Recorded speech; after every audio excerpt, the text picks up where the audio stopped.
welcome to Tangible Tunes Interviews. Today we're talking with The Rising Fall, a Chicago-based rock band bringing together everything from classic rock and metal to alternative and post-90s influences. Since forming in 2022, they've released their EP, Cycles, continued putting out new music, played venues across the Midwest, and even made an appearance on WGN TV Chicago. But beyond everything they've already accomplished, there's so much more to their story than we can fit in a feature. We wanted to get to know the band a little more personally and delve into how they create together, how all their different influences and experiences come into the music, and what they're looking forward to working towards as the band continues to grow. We're so excited to have them with us. The Rising Fall, welcome. Welcome. Thank you. Thank you. Happy to be here. Yeah, thank you. Absolutely. Thanks for having us. Of course. So you describe your sound as combining the old with the new. What parts of your music feel more old school and what parts feel more modern to you? I think, I'll start with this. I feel like, we all have our roots, like in our DNA is classic rock, from the 70s, 80s. That's like in our DNA. So it's natural that that's going to organically come out in our writing and the way we play. But none of us are stuck in that era either. I mean, we're all like into new music too. And, playing out a lot too.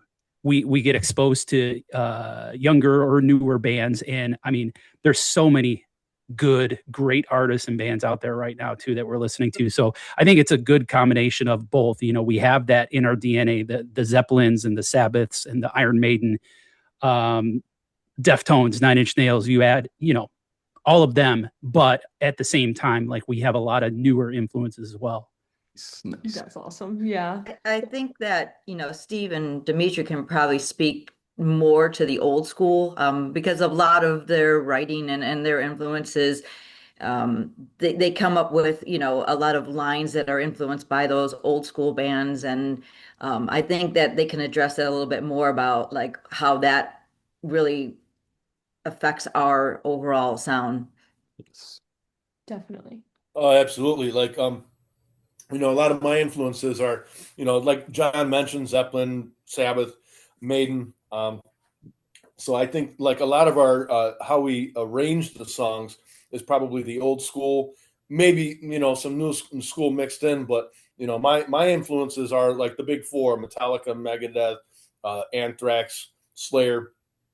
I love those bands. Grew up on those bands. That's what I started playing, and I was very, very heavy in bands I did before. But as far as like, I mean, you could tell. I mean, being in a Megadeth tribute band for a long time, it's like I can't deny that that's influenced my playing. I'd be lying to myself and everybody else. But Yes. Right. like a lot of the old school is just like the guitar techniques. Learning how to play your instrument, trying to get as good as you can with it, and using whatever technique that I'm good at, because I always try to play to my strengths with that. But yeah, I would say it's mostly the fact that a lot of these bands I listened to growing up, and when I started playing guitar, that's you learn how to play their songs before you start writing your own, and then the style just kind of eventually comes out. Yeah, and the more stuff you learn how to play, and especially nowadays, I don't want to go too much into the new, but with the new, it's like a lot of the newer bands that I listen to, a lot of the Scandinavian bands like Soilwork, In Flames, love those bands, and they influence my playing a lot, especially In Flames with a lot of the harmonies that they do, even though it's kind of tough to do it with one guitar. But, Dimitri and I tend to harmonize a little bit, or he'll take care of the rhythm where I'll do like a little melody here and there. And, when we do it live, that's kind of how we do it. We don't have like another guitar player showing up, but so it's just a little bit like that, trying to incorporate a lot of melody with a lot of thrash, a lot of real heavy riffs. But a lot of times it's like Daryl Abbott from Pantera used to say, it's all about the riff, Mhm. and you got a good riff, and that'll drive the song. Like Hell on My Chest began with a riff. No. And we just kind of developed it and we hammer it out. So we all work on it together. So Nice. That's No. awesome. Yeah. So, like, kind of to touch upon with Steve, like, so I come from the old school, Sabbath, Maiden, old Metallica, Megadeth, that kind of those bands, Rush, Zeppelin, and we like a lot of the newer stuff too, especially a lot of the stuff from the '90s and early 2000s. But I think with the songwriting, our songwriting, it reflects a lot of those old school styles of bands that we listen to, how they write songs and breakdowns and guitar harmonies and melodies and vocals and drums. There's a lot of that in our music, and a lot of that influence is maybe subconsciously coming from our influences. So we'll write a song, for example, and I'll throw some bass behind it that's very reminiscent of Sabbath or Metallica or Maiden or Rush, and to complement Steve's guitar. And then sometimes lay back if he's doing a solo, or if there's a big vocal thing going on, just pretty much lay it down like AC/DC style bass, you know? So you got to listen to what the song calls for and then bring out your influences and write songs accordingly. And I think a lot of our influences collectively come through and show in that with our songwriting. Definitely. And you described, like, you mentioned that your lyrics often deal with like deeper and more thought-provoking ideas. And what kind of emotions or subjects do you find yourselves writing about most often, or, being drawn towards? So I'll take this one because a lot of the lyrics are, well, all of the lyrics are written by me, but um, I find myself always going toward a theme of, at least for an emotional side, a struggle, an internal struggle in a lot of our songs. For example, Becoming My Everything, that is a song that we wrote primarily, was, I think, one of our earlier songs. And it was written after I personally took a hiatus from writing any music or performing or that for almost 10 years. So to me, that song meant a lot as a band coming together and what that topic was, because it was, to me, taking a risk again. I've been through everything in the music industry before for many years, took a hiatus and go, do I really want to subject myself personally to the positive and negative that you'll experience going back into this, performing lifestyle and being in a band. So I wrote a lot of the lyrics based on, something that is gnawing at you, no matter how far, like, and how long you've been away from it. It is part of you that you can never escape, even though you think you can. And then you realize that, it's part of you. You need to take that chance again.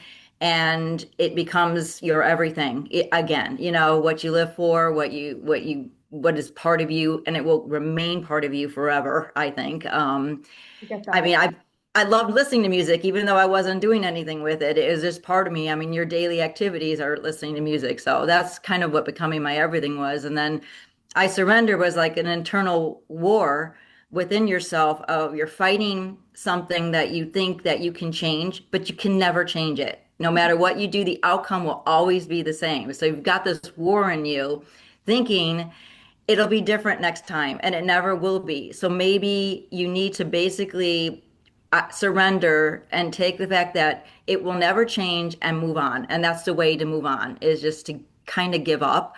So those are the kind of deep things, but a lot of other things that are fun to write about are historical figures, especially, like, I'm into horror. Oh, So, yeah. so there's a lot of themes to, are people in history. Like, the first one was Hell on My Chest, which Steve alluded to, was written about Roland Doe, the influence for The Exorcist. So it's taking that theme about possession and the controversy of, is this real or not? And then Countess, which is our newest release, is about Lady Bathory, who was the first female serial killer, and from Hungary. So there's a lot of fun things, there. I think it's interesting that you could take both perspectives, an emotional perspective, and at the same time write about somebody else. Right. Yes. No, I get that for sure. Yeah. And We don't have any love songs yet or breakup songs. So maybe that will be next. But next. That's actually super interesting, Yeah. because I feel like those are like the most common like No. lyrics Yeah. of music, or love and No love breakup. songs. No love yeah. songs. That's cool. Does anyone else have anything to weigh in on with just how they feel about at least like musically as well? You had let emotions flow through. Are there certain emotions you feel permeating when you're writing or performing or anything? I love Kim's lyrics. I mean, the way that she's able to phrase and the lyric writing is just amazing. And there are some lyrics that, for some reason or another, they resonate with me more. One example is in Countess. There's it's in the second verse. Woman, inhuman, this bitch that will. What's the rest of it? Broke down your wall. Broke down your wall, right? So I always, when I'm playing it, I sing it. There's something about that part it's like very, I would think from a female perspective, very empowering, because you're basically saying, yeah, I'm that person. Yeah. What are you going to do about it? I don't know. I really appreciate that lyrical writing style. Yeah. And it is about female empowerment too. So in addition to being about a notorious female serial killer. It also goes back to the band, like we said before, the bands that we listen to, a lot of them tell stories with their lyrics, and the music kind of goes along with it. Metallica, Megadeth, Iron Maiden's great storytellers. You hear some bands that they sing lyrics and you're like, I have no idea what this even means. And it's just like words put together just to have words put together. So when you're telling a story, you've got the music, but you got the story there, and then people can connect to that story or, interpret it the way they want to. But at least you're telling a story. You're not just rattling off a bunch of words that make absolutely no sense. Right. Yep. And there's a lot of great bands out there that can write great songs with stories, but sometimes you hear a song and you're just like, I don't even know what this means. It's a great song, but the lyrics kind of like bring it down a little bit for me, because I want to hear a story, something with the music too. Yes. So that's with her vocals and her lyrics, we tell those stories within the song. Absolutely, and I think a lot of people who are not musicians can relate to that a lot more, because if it tells a story, then they can relate to it and they can internalize it. Whereas when you have, like what I do when I write a lot of my solos is I will, I always ask her to send me the lyrics beforehand so I can get an idea on what it's about. I mean, she'll tell us a lot of times beforehand, but when I read the lyrics, it kind of hits me, and it just inspires me to write a solo, or to fine tune what I was already working on. So I kind of do that a lot with that. I think with the rhythms, not so much, but I mean, with our own music, we analyze the shit out of it. But when we listen to music just to listen to it, I kind of take that approach that Dimitri was talking about, is just, people can relate to it and they can internalize it and they feel the emotion for it. So, and I mean, I think her lyrics are very powerful as well. So very, very explosive sometimes. So. Gotcha. All right. And then also, so your EP Cycles came out in May of 2025. What did the title Cycles mean to the band when you chose it?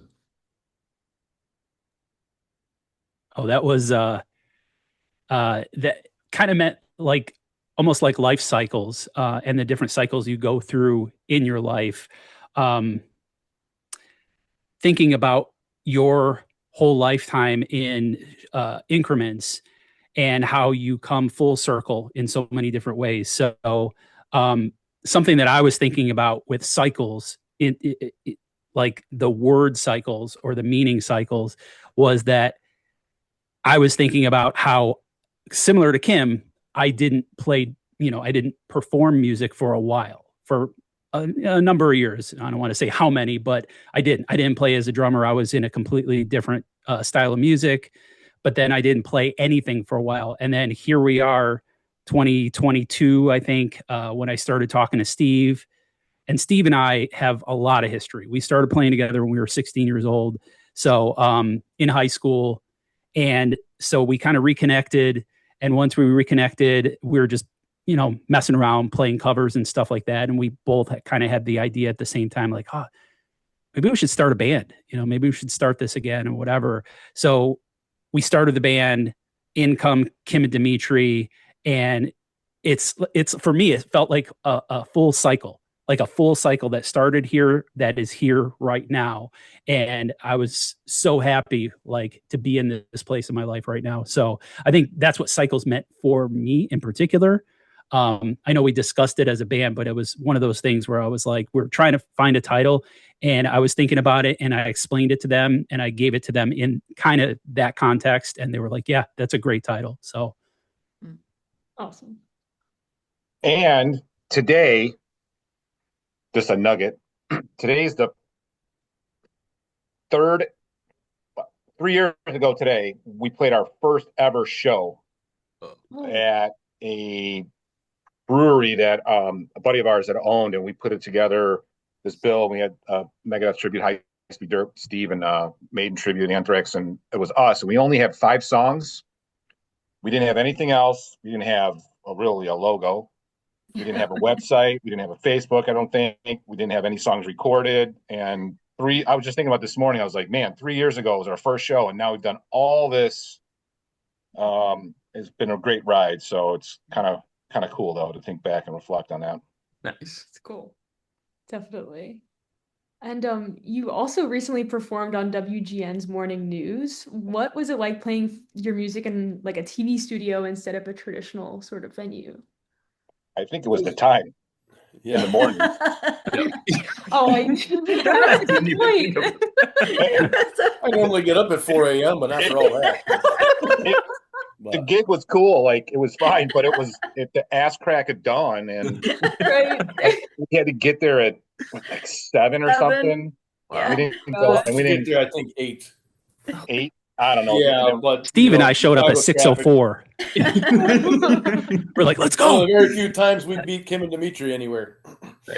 It was cool because we had known one of our buddies that worked down there, and he was going to actually run sound for us, or mix us, I should say.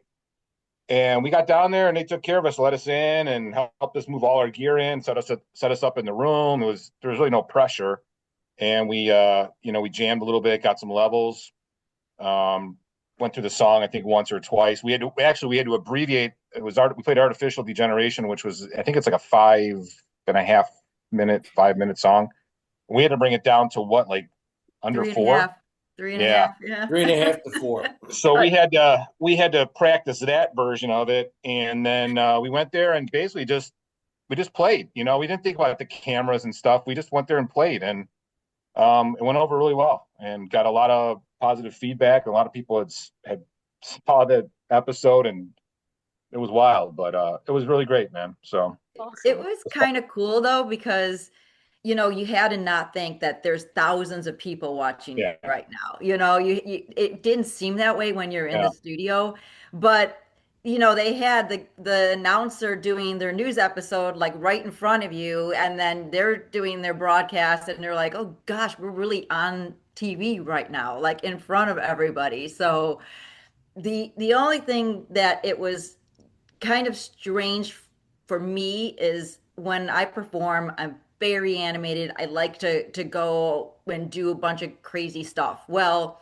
when you're in a studio audience like that, you feel like I need to keep this a little bit more tame, based on. So that was the one thing that was different for me. And plus there was a camera going behind you and in front of you and doing all sorts of movements. So you had to watch out for that. But other than that, it was like a rush. And when it was done, we're like, oh my God, that was like 3.5 minutes. We're done. Like it just seemed so quick. let's go to breakfast. Yeah. And then All that that prep, night, businesses stopped working. Everybody stopped in their offices to watch. Sure. Yeah.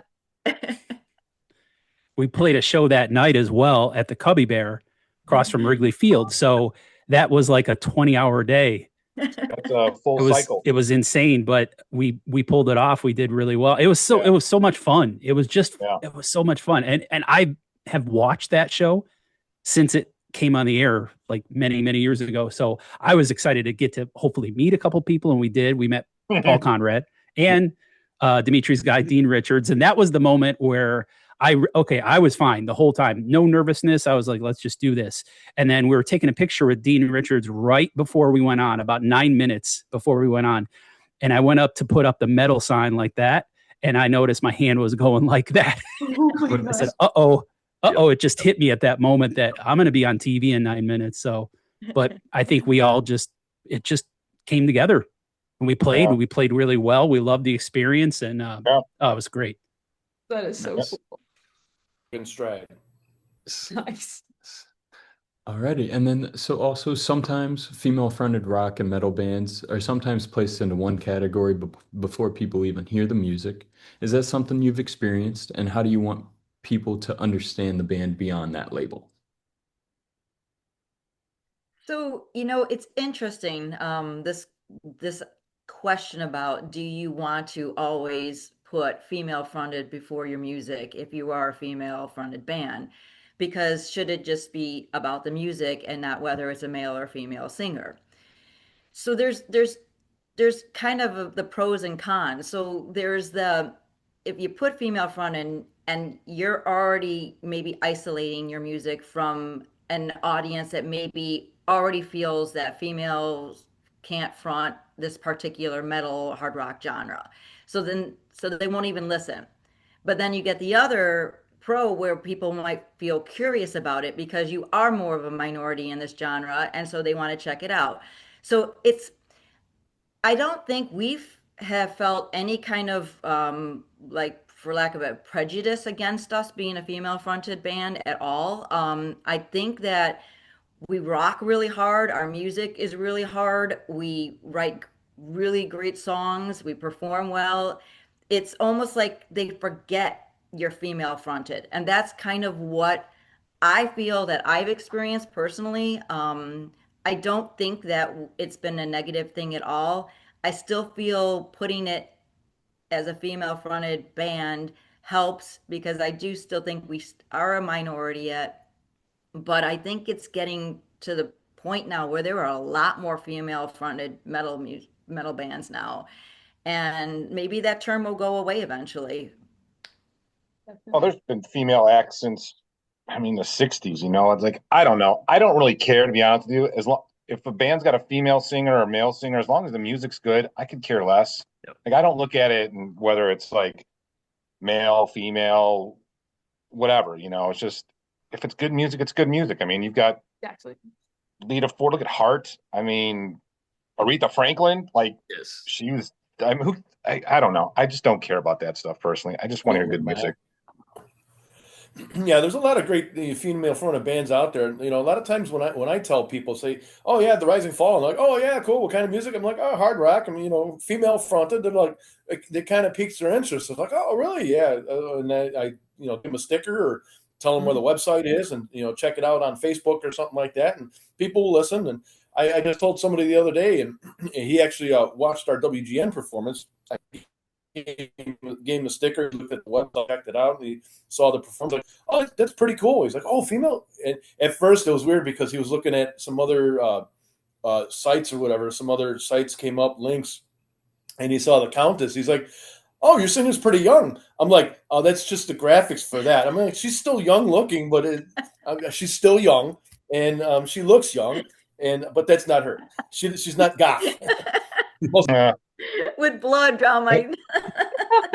I think female fronted could be is definitely inspiring for younger girls who maybe want to get into music and rock and that kind of stuff. I think when you're older, you're just like, hey, if it rocks, it rocks. But it's inspiring to the young girls. But I think also people too, it's different to have a female fronted band and maybe they're not used to it. So when they hear us, they may go, oh, wow, okay, it's kind of cool, different. But in the grand scheme of things, to me, it just doesn't matter to me. Same here. I hope we can get to a point eventually. Like Dimitri said, I would think that Kim would be inspiring to an entire generation of maybe younger female musicians that are interested in getting into music or anything. She's almost like can be an avatar in that way. But it'd be great to get to a point where eventually that not only does it not matter, but nobody even says that. Mm-hmm. It's not even a factor. It's just like, okay, they're a band, not a female fronted band or anything. So, right. Get that. Definitely. And that is actually all of the questions we have for you. But if you want to add anything, if there's any news you want to share, anything like that, feel free. But otherwise, yeah, this was great. Yes. Yeah, no, thank you. We just played our first international show. We played out in Victoria, British Columbia, Nice. Vancouver Island. It was called Mosh the Rock. We just got back about a week and a half. Well, we left almost two weeks ago to tomorrow, but and that was an amazing experience. And shout out to Royal and everyone who helped put that festival together. The weather was great, the scenery was great, but we played in front of people who've never seen us before. Yes. And getting that exposure and people who were listening to our music um, online and they knew who we were before we even got there, which is kind of, it's kind of nice and it's kind of shocking at the same time because you play locally or you play, around here and people know who you are. But it was great experience for everyone. I think everyone had a great time and definitely would love to get back up to Canada and try and maybe get in more into the Canadian market. Yes. But that was our first international show and it went really well. Nice. And Awesome. yeah, it was pretty kick-ass. A lot of our Facebook has a lot of videos and people can go there and see all the experiences. We tried to document everything when we were there, just to capture it all. Scenery and us doing stupid stuff and then pictures with fans and people we just met. Just to kind of capture it to show people back here, hey, this is our little journey. Come along with us. And they can see that as well. So it was awesome. Wanted to throw that in there. Yeah, we got a good reception. I mean, we were on a bill with, what was it, 12 bands or 10 that were 10, maybe 11 or 12. Oh, yeah. wow. So A lot. 90% of them were like, were very heavy death metal or, screamo, which is great on it, whatever, but that's not what we are. So we kind of didn't know how are we going to be perceived or received, I should say. And, first couple songs, they're kind of like, okay, all right, I like this, nodding their head, still whatever. By song 3, 4, they were into it. They were totally getting into it. They didn't quite mosh to our stuff because our stuff is a little bit more melody based. So it doesn't really work in that way. But ultimately, by the time we finished, we got a great reception. And then we go to the merch table, there's a line of people and they're waiting for us and they're thanking us. And thank you guys for coming here, which blew our mind too. So we're like, yeah, I mean, thank you for allowing us to be here. So it was great. Yeah. That's awesome. We do Yes. have another show coming up in Nashville too. That'll be in at the end of September. And so we're excited about that too. It's going to hit an area that we've never toured before. So it's going to be a fun show, a long drive, but a fun show, I'm sure. And then we're probably going to hit the studio. So we're hoping that a new EP is in the works, soon. So Hey, exciting. Goodness. Awesome. All right.